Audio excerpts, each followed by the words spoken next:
Hello everyone, good morning. Welcome back to my YouTube channel. I hope you all are doing great. I'm also fine. So today's topic about communicable disease. जो आपकी communicable disease होती है वो क्या होती है, सबसे पहले आपको पता होना चाहिए। जो आपकी कम्युनिकेबल डिजीज होती है, कम्युनिकेबल मीन्स अगर आप किसी के संपर्क में आने से आपको वो डिजीज हो रही है, वो बीमारी हो रही है, तो उसको बोलेंगे कम्युनिकेबल डिजीज।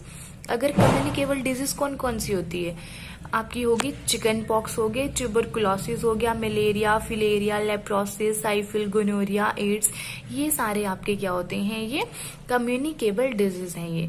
तो अगर बात करें हम चिकन पॉक्स की, जो आपका चिकन पॉक्स होता है, चिकन पॉक्स को फैलने का मेन रीजन क्या है, वो किसकी वजह से फैलता है, तो उसका जो पॉजिटिव एजेंट्स है, वो पॉजिटिव एजेंट्स है उसका वेरिसेला जोस्टर वायरस। और ये फैलता कैसे है, दूसरे पर्सन को कैसे फैलता है, तो ड्रॉपलेट इन्फेक्शन हो सकता है और बाय कांटेक्ट विद स्किन।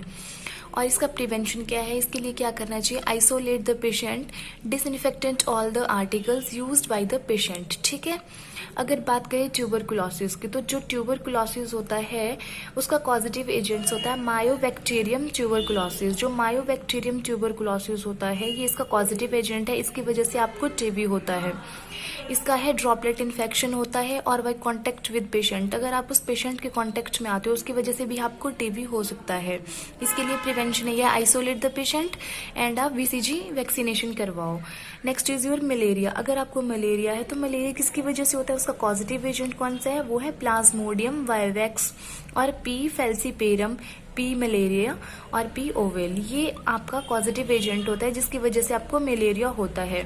और ये जो मलेरिया है ये कैसे फैलता है, ये by the bite of female या एम्फोलेट्स एमोफिलिस मॉस्किटो की वजह से भी आपको ये फैल सकता है। और इसके लिए प्रिवेंशन है बाय इरेडिकेटिंग मॉस्किटोज। ठीक है। Next is your filaria. जो फिलेरिया होता है उसका पॉजिटिव एजेंट है बुचेरिया वेनक्रॉफ्टे और ब्रूजिया मलाय।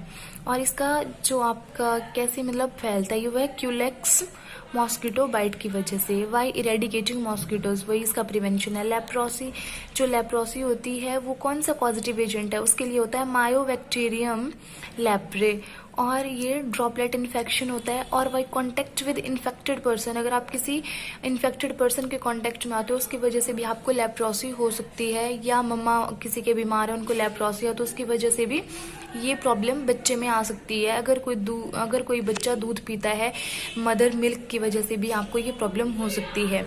Isolate the patient. वैसे ही साइफिल की बात करें, जो आपका साइफिल होता है वो ट्रेपोनेमा पैलिडम, ये एक आपका वायरस होता है, इसकी वजह से ये इसका पॉजिटिव एजेंट होता है, ये हुआ है साइफिल का। ठीक है। सेक्सुअल इंटरकोर्स की वजह से ये mother to child through placenta के थ्रू भी ये मदर से बच्चे के अंदर आ सकती है, ये जो साइफिल, ये जो डिजीज होती है। Isolate the patient and condoms should be used during intercourse. ठीक है। Next is your gonorrhoea. Gonorrhoea होता है आपके निजेरिया गोनोकोकस की वजह से और ये सेक्सुअल इंटरकोर्स होता है इन्फेक्टेड क्लॉथ्स की वजह से भी हो सकता है, देखो जो गोनोरिया होता है। और ये condoms should be used during intercourse. AIDS जो होता है, एड्स एक कॉमन बीमारी हो गई है, ह्यूमन इम्यूनो डेफिशिएंसी वायरस, जिसको आप HIV बोलते हो, वो इसका पॉजिटिव एजेंट होता है और ये सेक्सुअल इंटरकोर्स की वजह से फैलता है। Mother to child through placenta के थ्रू भी ये मदर से बच्चे में आ सकता है। इन्फेक्टेड नीडल्स की और सिरिंजेस की वजह से भी एड्स फैलता है और ब्लड ट्रांसफ्यूजन की वजह से भी। इसके लिए जो इसका प्रिवेंशन है वो ये है कि कॉन्डम्स का यूज करो, condom should be used during intercourse.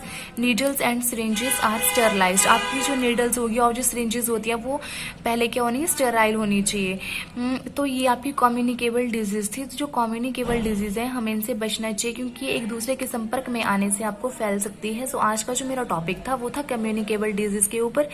I hope आपको ये वीडियो अच्छा लगा होगा। अगर वीडियो अच्छा लगे तो वीडियो को लाइक करना, शेयर करना और चैनल को सब्सक्राइब करना ना भूलें। Thank you so much.